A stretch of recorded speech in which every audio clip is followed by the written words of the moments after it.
So I'm absolutely delighted to be chairing this session with Candace Rondeaux here. I think when I was asked to do it, I thought, great, it gives me an excuse to buy the book and read the book, which I have dutifully tried to do, drilling down to those areas of most importance to me. But I'll try not to spend too much time on those. So as you probably all know, Candace Rondeaux is a senior director in the Planetary Politics and Future Frontlines here at New America, professor of practice at ASU, author and fantastic career in journalism, Washington Post, etc. before that. So this session is very much building off Candace's fantastic book on the Wagner Group, Putin's Sledgehammer. But for this session, we're trying to sort of learn the lessons, look forward. What can we glean from this episode? And there are several episodes within the larger episode, if you will. And if you've read the book, you will certainly get the feel for that. So I've got a series of questions that I'm going to sort of pose to begin with. Candace is going to address them eloquently. And then we'll have some time, hopefully, for questions from the floor. So good. So enough from me. So the first question really, Candace, is to think about what the story around the Wagner Group tells us about perhaps the limits of Putin's power and control in Russia and beyond. If you could start with that, please. Yeah, that's a good question. I think maybe it's important to set the scene and like what was the story actually, and just talk a little bit about the arc of the Wagner Group for those who haven't read the book or who are not as familiar. I think the way to think about the Wagner Group is solving a problem that Russia has really struggled with since the 1990s around the mobilization of roughly 1 million men that was arrayed against NATO, was then, is now, and the challenge of doing that across several time zones, across several cultures, and across many different ideas of sort of nationhood and empire that had sort of fluxed and flowed in Russian history for a long time. But the origins of the Wagner Group really come from the collapse of the Soviet Union and the progressive change from a state that really was run almost entirely by the security services, and then suddenly the need to kind of enter a globalized economy and to transform Russia's defense industrial base, including the export of weapons, which of course Russia is the second largest exporter of weapons after the United States, sometimes tied with China increasingly. And so in the 1990s, when that collapse happened, a lot of folks were put out of business, basically. There was a major reorganization of the Russian military. Many in the security services, like the KGB at that time, now the FSB, also lost jobs because of this reorganization, because Russia was broke. And that problem is the problem that Putin inherited. One that is so tremendous when you think about it. When you're thinking about a 1 million-man army and sort of figuring out how to deploy it in a way that can both face off against East and West, and then against some now 32-odd nations. It's a difficult challenge, all the more so if you're broke, right? And the solve for that challenge in the early days was to deploy forces under kind of the cloud of deception, primarily to sell and deploy weapons to partners like Syria. Or places like Libya, where Russia had a long relationship before the collapse and continues to have today. So just to start there, to kind of understand sort of what Putin was actually kind of grappling with when he became president in 2001, to the surprise of many, that's what he was grappling with, and it's still what he's dealing with today. The Wagner Group really evolved out of also a major transformation of the Russian military that took place in 2008, after the Georgian-Russian War, where Russia won, ostensibly, in its conflict with Georgia. It was, the quick 5-day war. But some pretty big lessons were learned. A lot of kit was lost, and there was a lot of miscommunication. And I think that surprised, again, not only Russia, but the world, because, again, it's supposed to be the second largest and best army in the world. And it's fighting against a force of, not even 100,000, right? So the lessons from that resulted in the privatization of some pretty important parts of the military, including catering services. And this is where Prigozhin comes in. He was a master caterer. He was kind of like the maitre d' to the Kremlin for a long time.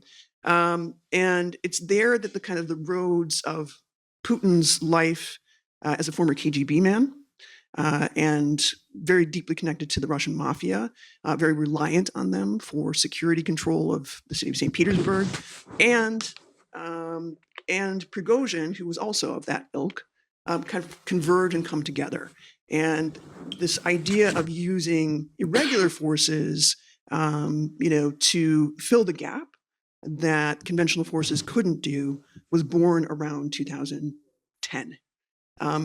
But the question was it going to be a private military security force in the real sense? And I think for Putin, he could never really afford to actually invest in true private forces. His idea of what is private is very different with the definition from the rest of the world. I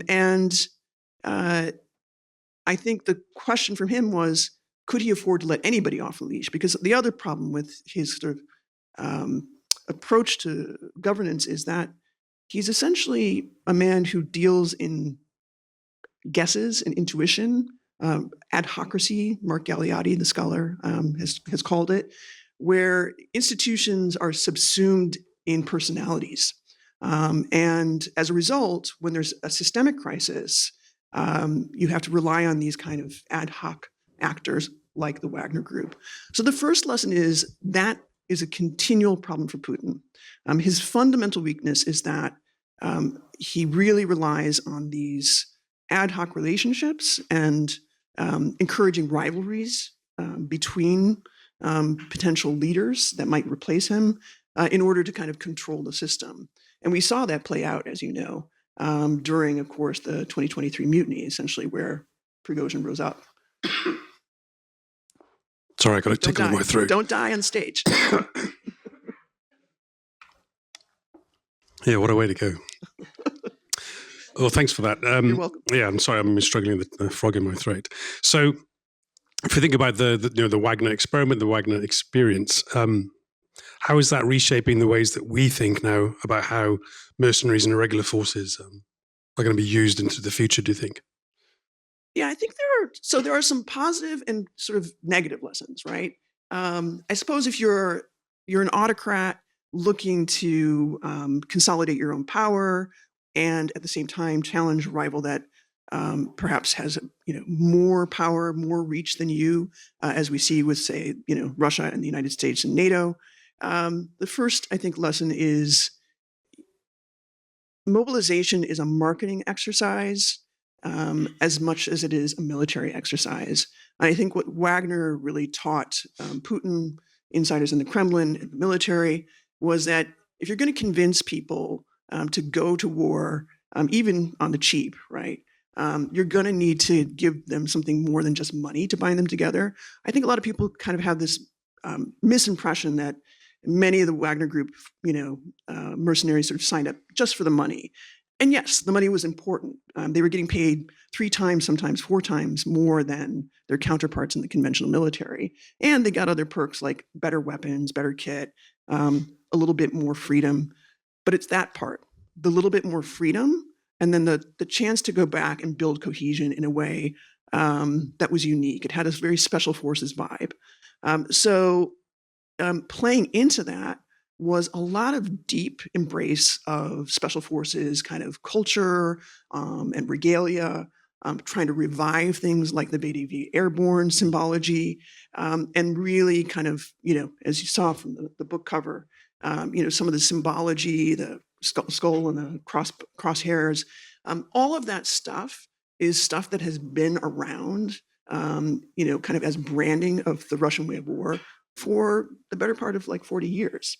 And Prigozhin's success was reviving that, not just through kind of this rather brutal esprit de corps, but also through social media marketing, which was a little bit of an accident of history, right? That he kind of came to power, or at least kind of lofted his way into the Kremlin inside At the same time, like, Vkontakte and Facebook and Twitter were blowing up.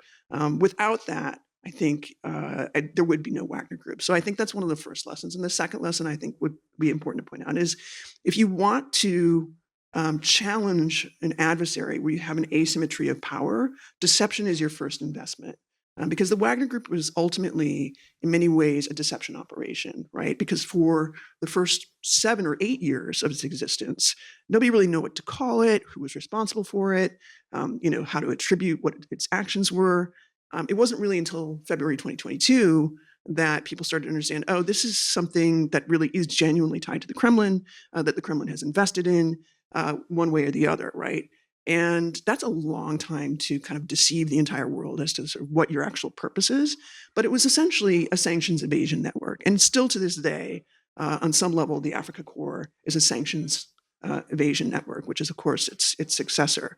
Those two things are, I think, the most important lessons for any would-be dictator or pretender to the throne in terms of kind of re-scrambling the world order. So who knows if Xi Jinping will take that lesson, but there's signs that that's happening. As recently as the last month, we've seen this deal between Russia and China over the airborne forces, just as an example. So I think that there really is a concrete set of lessons that people will take away. So those lessons for authoritarian states, but what about lessons for, us sitting here in DC or in London or? Yeah, so I guess that's maybe the negative side, I suppose. The lesson for, I think, the West is gray zone conflict is not a sideshow. It's actually a systemic problem that really points to our own inability to kind of pin down our own sense of where international law, the laws of wars, should be applied and when it should be enforced, and when atrocities should be accounted for, and who should be, accounting for them, and how they should be accounted for. I think if you really think about the trajectory of the Wagner Group, starting with the invasion of Crimea in 2014, I think it was Ambassador Roscoe who said this morning that Ukraine was like a wake-up call for Europe, and I would argue that's true. But actually, the alarm went off in 2014, and Europe kind of rolled over, hit the snooze button, and went back to sleep. Right, and while that was happening, the Wagner Group was evolving its capacity, growing by leaps and bounds. So one important lesson is pay attention to these gray zone actors and expend resources on developing the capacity to develop your intelligence networks. Understand that it is a network operation almost always because it requires deception and subterfuge. And if you look at it through that lens, you understand you have to look at logistics, you have to look at intermediaries for banking, you have to look at digital currency. This is how these guys really operate. So that's another, I think, really important lesson is really getting a fix on the 21st century part of irregular warfare. Okay, good. There's a particular episode in the book where you talk about the Iranians, the Russians, i.e. Wagner, and Hezbollah training Syrians at a compound or based out near Damascus. And that just made me think about, are there lessons and insights from the Wagner experience around the collaborative aspect between authoritarian states, which we worry so much about now? Absolutely. Yeah. I mean, actually, I think that Syria was, in a way, the laboratory for that initial engagement between Russia and Iran. It didn't really work out that well. I mean, there were 2 attempts to do this sort of collaborative training of mercenary forces, some Afghan, some Hezbollah. 2 times it kind of fell flat. And then so as a result, Wagner kind of was given a much longer leash. But the collaboration still led to, I think, an exchange of all kinds of things, everything from technical expertise in how to use, certain weapons, and kind of gluing together one of the most important parts, which is, the IRGC, which is the irregular warfare arm of Iran, and the GRU, which controlled the irregular warfare forces of Russia. And we now see, I think, increasingly in the Ukraine theater, We know about the Shahed drones and the collaboration between Russia and Iran on the production of those drones, deployment of those drones. It's been an incredible success. I could say we talked a lot about that this morning, about how many drones now Russia is able to produce. Never would have happened without that collaboration. On the same token, I would say North Korea is another good example. When there was this incursion in Kursk in Russia, it was Wagner forces or former Wagner commanders who were kind of brought back from Africa on the spot to try and work with these North Koreans, because it's Wagner and sort of irregular forces that will always be the tip of the spear when it comes to innovation. And I think we'll probably see that again in other theaters. Okay, I'll ask you one more question, and then perhaps we'll throw it open. And so, when we think about the Wagner experience, we think about Russia's ability to exploit mercenaries and irregular forces. To what extent should we be worried looking forward about how Russia may use that to threaten or to conduct horizontal escalation against, particularly if you're thinking in the Euro-Atlantic theater, and we think about the sort of the fights that we may get into? That's a really good question. So first of all, it's already happening. Some colleagues and I have been sort of looking at the way in which Wagner forces began to use Telegram as a recruitment mechanism for sabotage operations in Europe. Earlier this year, I attended a couple of trials, one last year in Poland, in Krakow, looking at a couple of Russians who were deployed to send out Wagner stickers and do all kinds of nefarious things all across Europe. They were convicted ultimately. It was the first time that there was a conviction for hybrid warfare in Europe, actually. So Poland was the first to kind of define it, at least legally. And then more recently, this case in London, which you probably know about, involving the sabotage and arson of a warehouse in East London that was owned by and run by a Ukrainian logistics company. That case ultimately resulted in the conviction of, I think, four UK citizens. And there are many others that are connected, right? Are they all Wagner? No. Are they all sort of plots that are part of a larger scheme by Wagner's primary handlers, the GRU? Absolutely. And we see escalation constantly. We just saw it, of course, on the border of Poland during this military exercise. And, drone exercises over Norway, shutting down the airport in Copenhagen. So these horizontal escalations are largely done, though, just with the help, of course, with ordinary private citizens, right? And this has been the milieu, and this has been the kind of the MO of the GRU for quite some time. And I think we are on a very hair-trigger situation, particularly in the Baltics. Okay, thank you for that. Okay, we'll open it up, and we've got 10 or so minutes to go ahead, please, over there. The microphone is coming.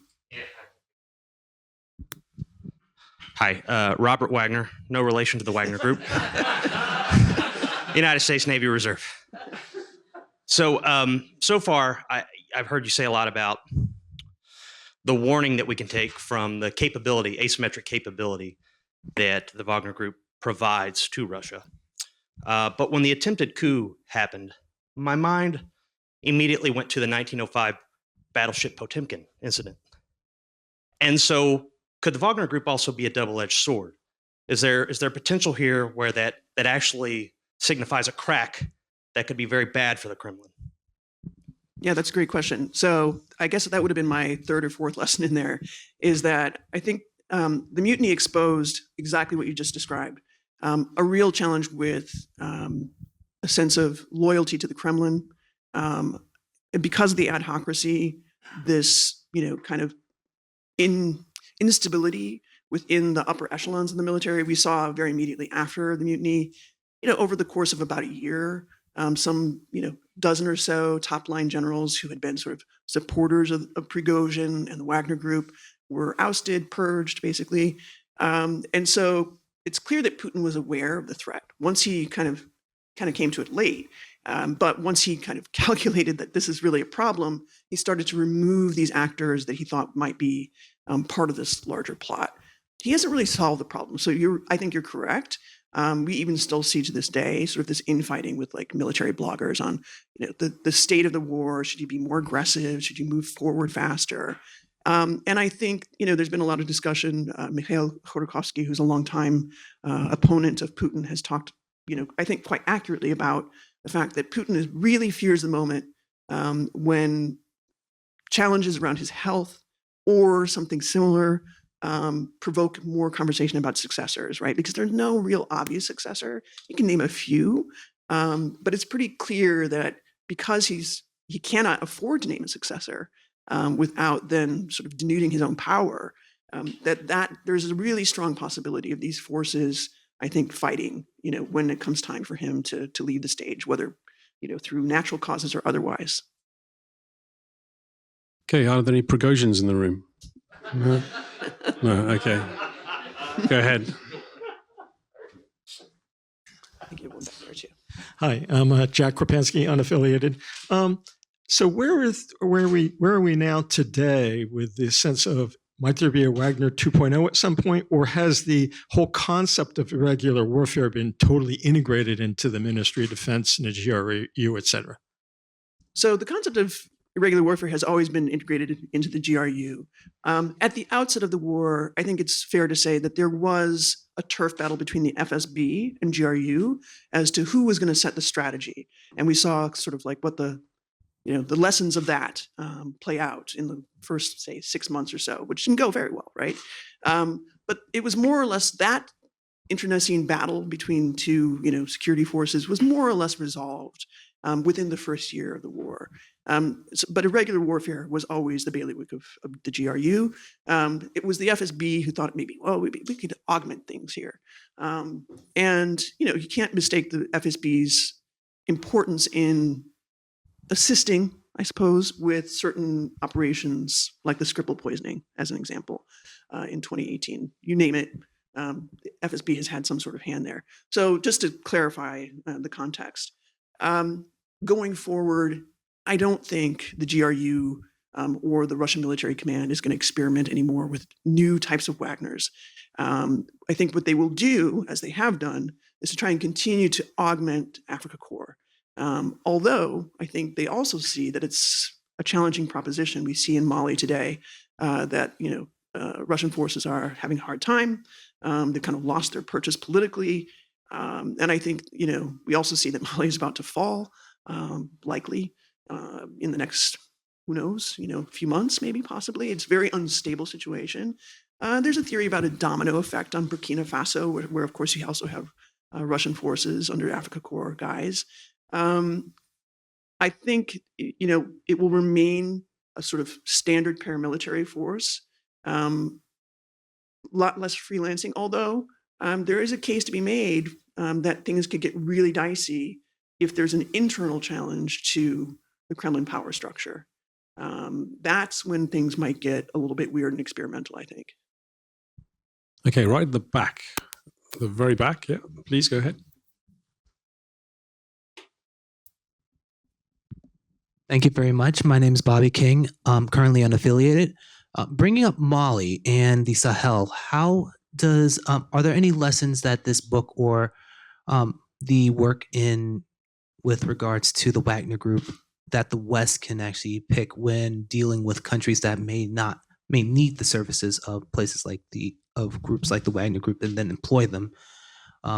Is there any lessons that they can learn in countering them and providing an alternative that can actually work? I have not seen any lessons that have been learned. That's for sure. I think Africa Corps has presented, now that it's sort of somewhat consolidated and it looks like a sort of semi-standard military force, although there's a lot of things we still don't know about it.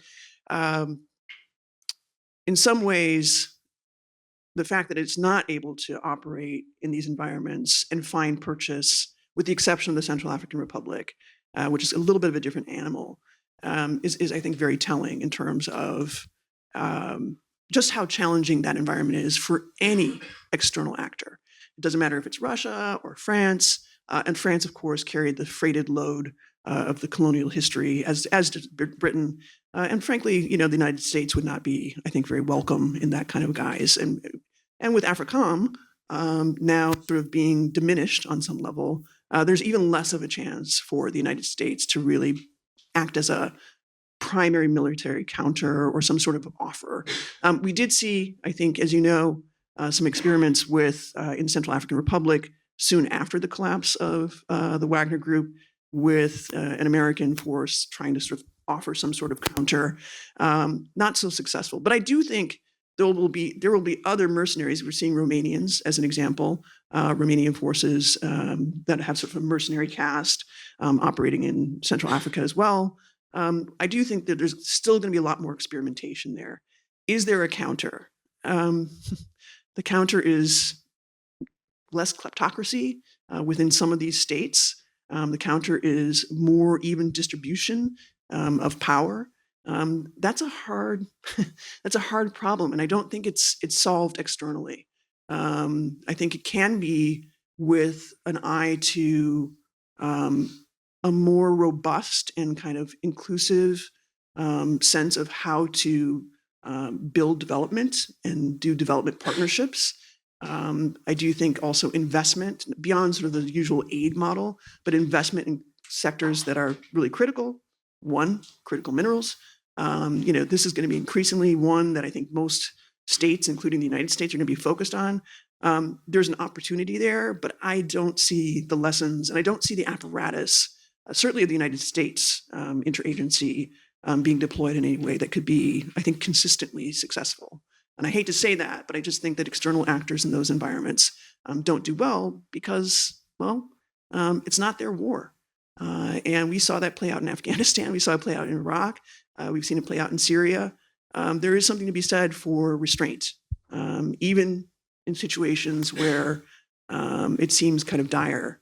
There are other ways to help other than just military counter. One very last quick question. Go ahead then. Yes, please. Yes, hi, Mitchell Pullman, independent researcher.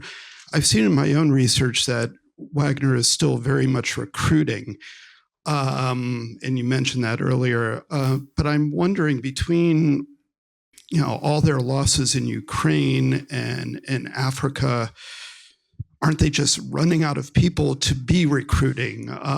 Is there really any interest, and is the information environment in Russia, or I suppose the lack of information environment in Russia, such that word hasn't really gotten out as to your chances of getting killed if you sign up with the Wagner Group? Early on, Wagner started as sort of a group of adventurers and true believers, and then they started recruiting criminals with promises of having your sentences commuted. Who is signing up with Wagner now? Is there really any interest? In 1 minute. I will do it quickly. So first of all, Wagner technically dissolved, sort of, kind of, but the brand still exists, right? There's Wagner Group Istra. There's these other sort of iterations. So just to be clear, when we're talking about recruiting for Wagner, it's different missions in different places. For Africa Corps, I think there's been less success there. Who is being recruited are people who are primarily from the sort of excommunicated or former special forces class, basically. There has been some rotation, as far as we know, of forces who were part of the Prigozhin milieu. We know a lot of the commanders are still there in Africa. But the promise is pretty simple, like more money, more cohesion, more adventure. However, I think that the conventional forces and deployment into Ukraine has now taken greater precedence. And there's clearly an effort to plus up those bonuses for recruitment to go into Ukraine. And it's actually quite effective. The mobilization rates are pretty good. Africa Corps has not been as successful with its goals. I think they wanted to have 40,000 in the first year. They couldn't make 20,000 in the first year. So they've struggled. And so it's, it depends on the theater, I guess, is the best answer to your question. It depends on the theater and the offer. And I would just say right now, especially because we also see some of the losses in places like Mali, it's probably not a very attractive offer, and things are going to continue to drag there. Okay, we're going to have to draw to a close there. Thank you so much to Candace. Fantastic panel, and buy the book. Available in all good retail outlets.